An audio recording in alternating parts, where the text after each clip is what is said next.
Hi, I'm Matt Carey, documentary editor at Deadline.com. We are in the Deadline studio at Sundance with the director of 2,000 Meters to Andriyivka, the Oscar-winning filmmaker, Mstislav Chernov. Thank you so much for being with us.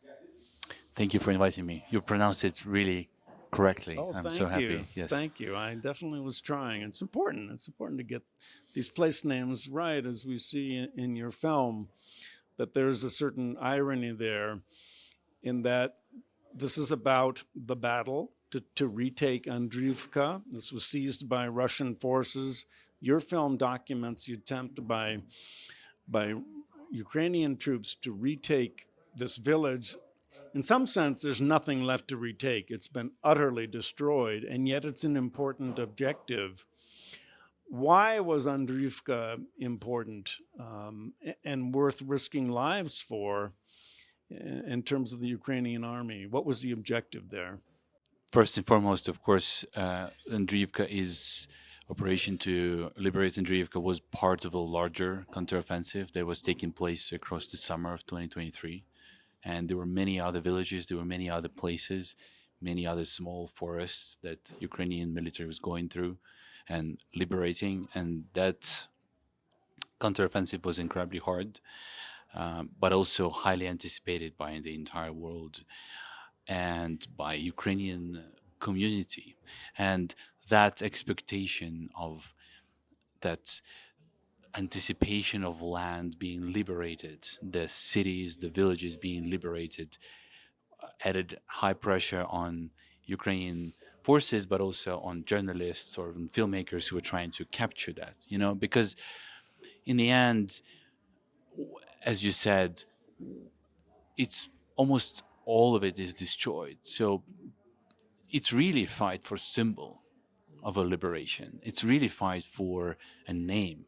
And this story is about names. It starts from the quotes from Hemingway, and that speaks about that only names had their meaning in the end. And the film ends with soldiers reciting those who have fallen but are remembered and their names. So that theme is going through the entire film, that symbol. And I saw when I first came and met soldiers who were fighting through that small forest, which is actually very personal because that's only 2 hours drive from my hometown, Kharkiv. And I know my grandfather during the Second World War was fighting in those same forests, in those same places. Just back then he was, fighting against Germans, and now Ukrainians are fighting against Russians.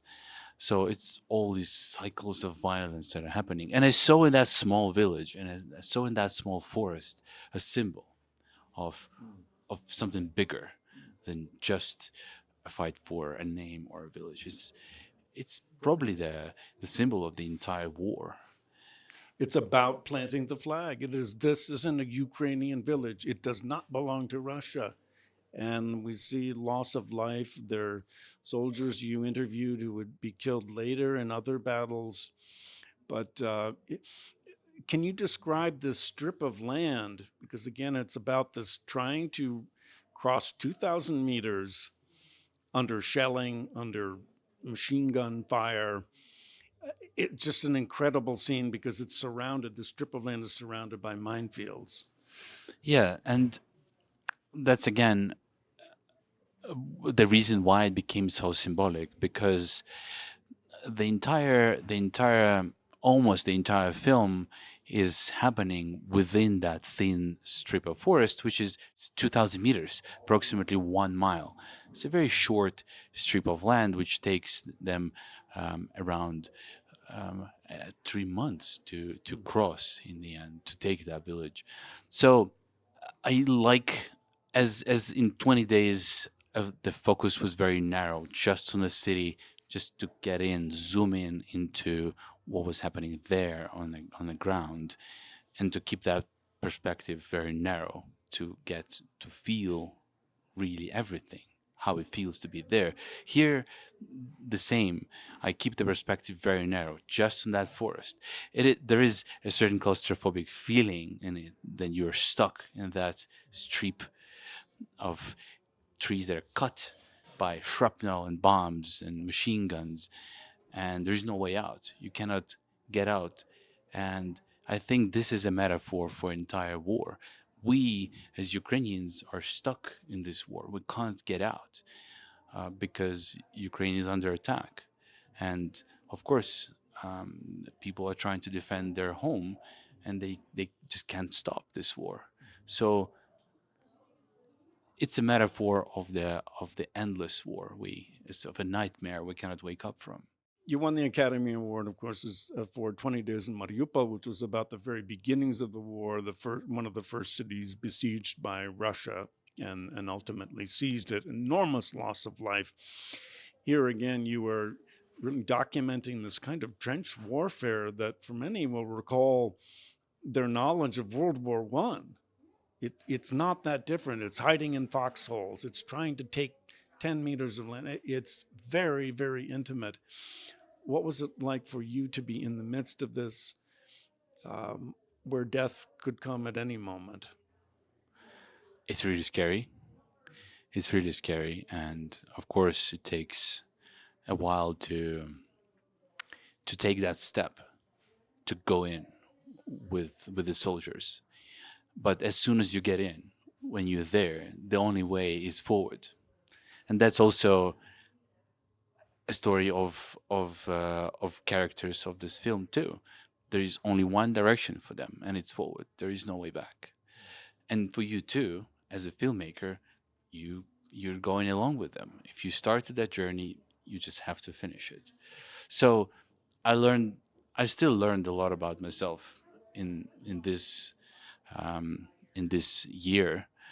Uh, Also because I had to switch my mind from I was filming it during the campaign, during the screenings of 20 Days in Mariupol all around the world.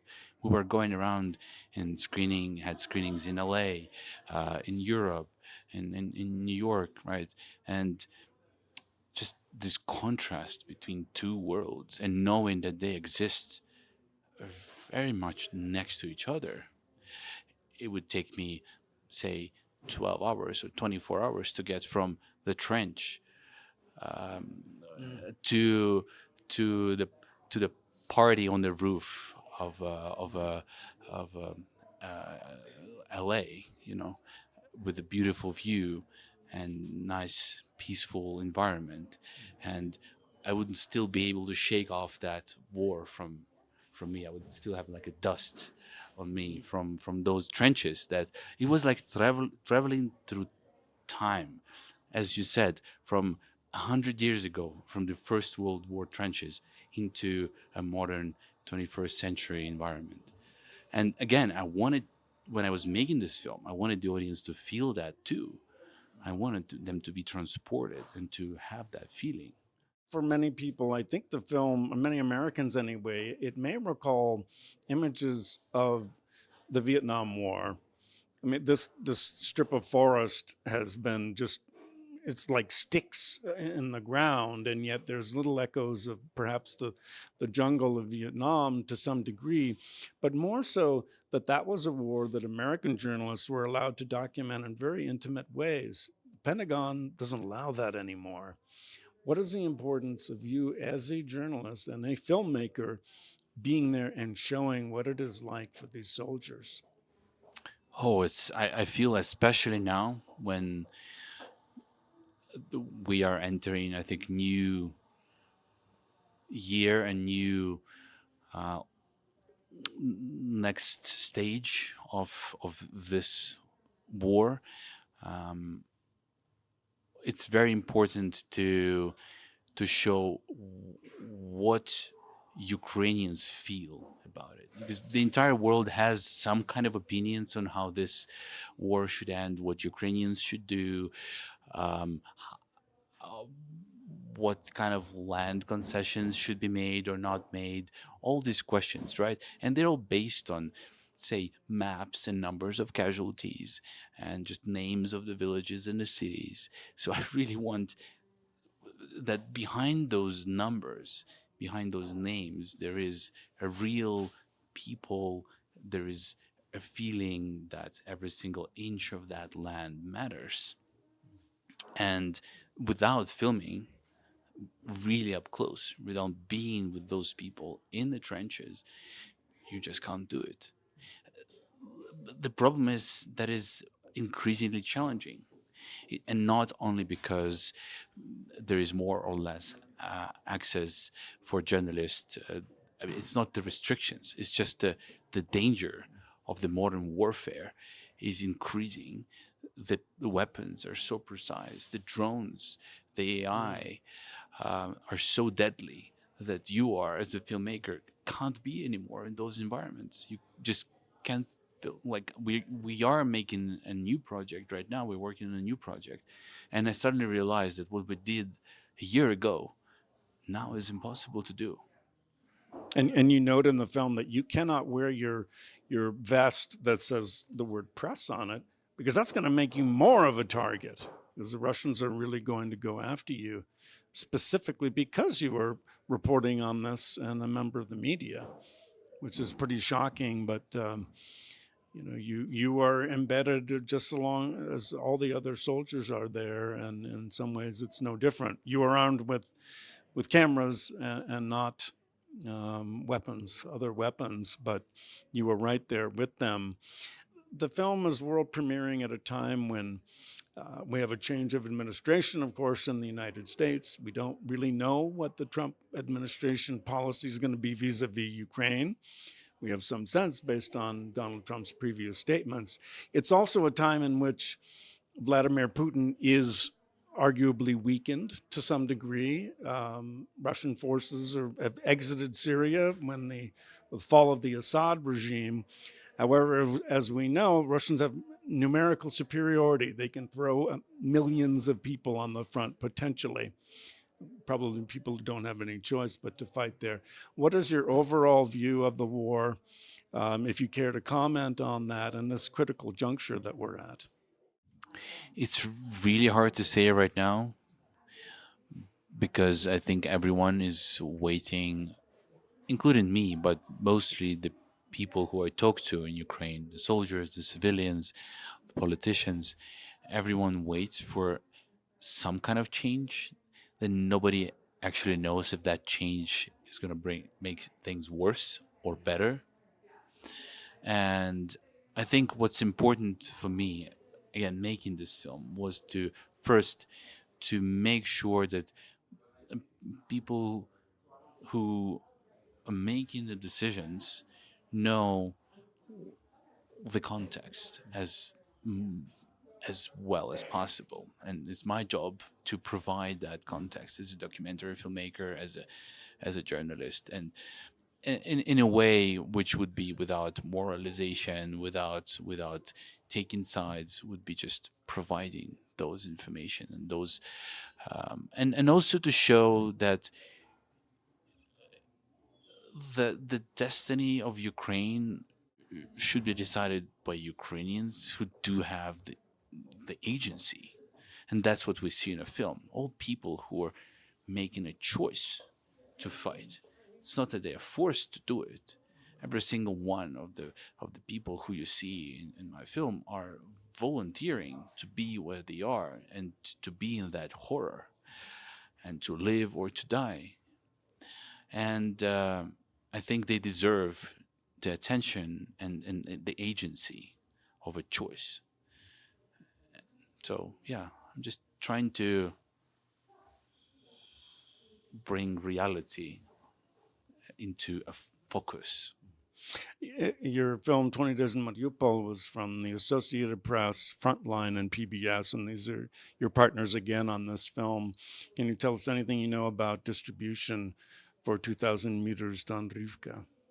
I am happy that we both have distributions in US with PBS distributions, and in the world, which is Dogwolf, our partner with 20 Days in Mariupol too. And I hope that with our good record now, we'll find even more audiences and we reach further. And also, I also secretly hope that I know 20 Days in Mariupol has been seen by many people, but I hope that maybe there will be people who haven't seen it but will see the new film, and then they will look back and they will also see 20 Days, because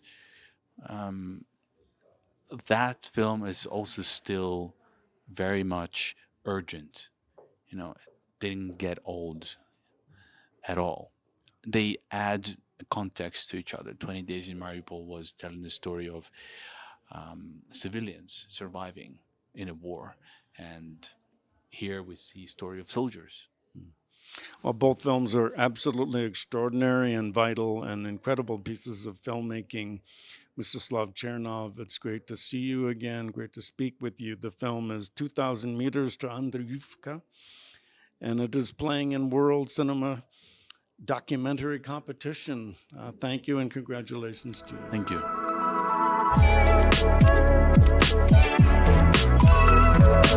you.